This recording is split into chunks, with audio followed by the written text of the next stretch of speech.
శ్రీకృష్ణుడు అంటాడు, ప్రశాంతంగా ఉండు, ప్రతి ఒక్కరి సమయం వస్తుంది.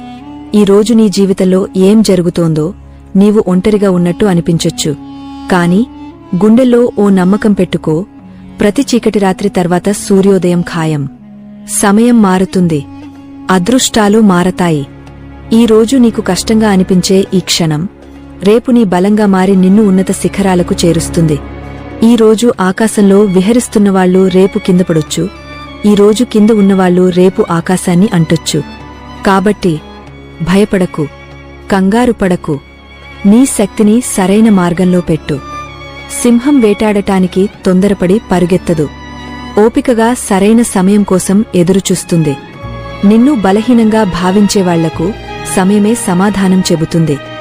సమయం ప్రతి గాయాన్ని మాన్పుతుంది, ప్రతి అహంకారాన్ని చితక్కొడుతుంది. అందుకే నీ సమయం రాకముందు నీవు నిశ్శబ్దంగా కష్టపడు, నేర్చుకో, ముందుకు సాగు. నీ గుండెలోని ఆ అగ్గని ఆరిపోనివ్వకు. ఈ రోజు నిన్ను ఎగతాళి చేసేవాళ్లే రేపు నీ గురించి గొప్పగా మాట్లాడతారు. ఈ ప్రపంచంలో ఎవరూ ఎప్పటికీ కింద ఉండరు, ఎవరూ ఎప్పటికీ పైన ఉండరు. సంఘర్షణ నుంచి పారిపోయేవాళ్లు కనుమరుగవుతారు, ఎదుర్కొనేవాళ్లే చరిత్ర సృష్టిస్తారు. నిన్ను ఎవరైనా నిర్లక్ష్యం చేస్తే, నీ కలల్ని చూసి నవ్వితే, ఓ చిన్న చిరునవ్వు నవ్వి నీ పనిలో నీవు మునిగిపో. ఎందుకంటే నీ సమయం వచ్చినప్పుడు నీ గొంతు మాత్రమే కాదు, నీ పేరు కూడా మార్మోగుతుంది. జీవితాన్ని నీ సొంత రీతిలో జీవించడం నేర్చుకో. ఇతరుల ఆనందం కోసం బతికితే ఒకరోజు నిన్ను నీవే కోల్పోతావు. సింహం సర్కస్లో నాట్యం చేస్తోందని అది బలహీనమైందని అనుకోకు. అది కేవలం పరిస్థితులతో సమాధానం చేసుకుంది. కాని నీవు కూడా అలా సమాధానం చేసుకోవాలనుకుంటున్నావా?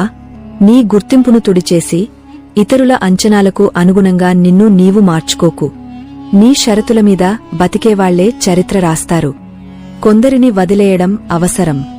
నీవు వాళ్లను వదలకపోతే ఒకరోజు వాళ్లు నిన్ను అంతగా విరిచేస్తారు, నీ ఉనికే అంతమవుతుంది. ఈ ప్రపంచానికి ఓ వింత స్వభావముంది.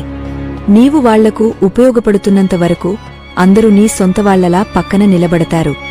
కాని నీవు వాళ్లకు అవసరం లేని రోజు నీవు వాళ్లకు ఒక వ్యర్థ వస్తువైపోతావు.